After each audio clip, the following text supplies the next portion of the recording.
γύρισα μια ταινία με τον Ασημακόπουλο που κάναμε με τον Αλέκο, εγώ ήμουν μικρός του αδερφός. Ήταν μεγάλη ταινία. Θυμάμαι λοιπόν στην Πάτρα όταν πήγαμε, που νόμιζα ότι ήταν διαδήλωση, απεργία. Είχε μαζευτεί μπροστά στα δικαστήρια τόσος πολλής κόσμος, ώστε σηκώσαν τα αυτοκίνητα για να δουν τον Αλεξανδράκη. Δεν θα ξεχάσω ότι ήμουν με τον Βασίλη τον Αργυριάδη μέσα στο αυτοκίνητο, ένα φροντιστή θεάτρου.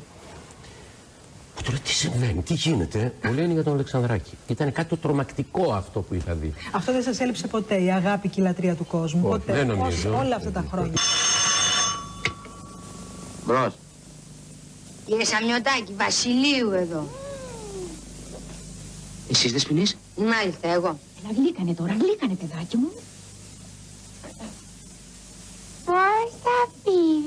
Πώς θα πήγατε, περάσατε καλά? Δεσποινής Βασιλείου, εσείς είσαστε? Μάλιστα, εγώ είμαι. Γιατί? Νόμιζα πως μπήκε άλλο στη γραμμή. Πώς σας είδατε, Δεν ξέρω, η φωνή σας. Μήπως σας τα διάθετη? Όχι, καλά είμαι εγώ. Σεις πώς είστε? Καλά, ευχαριστώ. Δεν μου λέτε προχωρήσατε στη δουλειά, ανεξαρτήτως των Στη δουλειά λέω προχωρήσατε.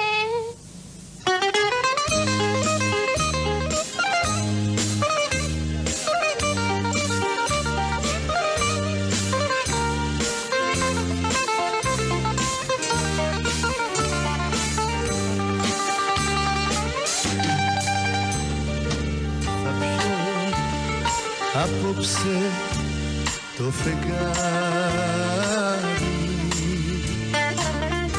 και θα μεθύσω και θα πω,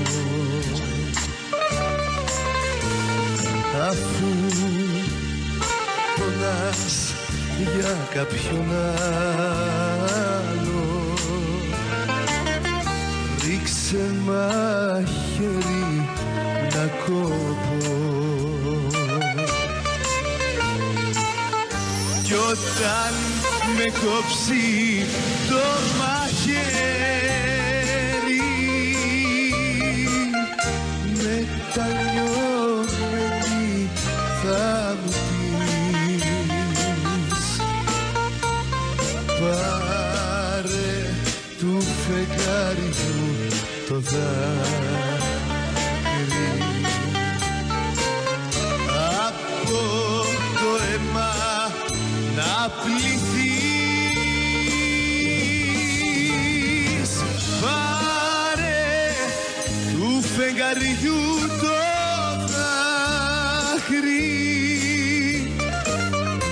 από το αίμα να πληθείς.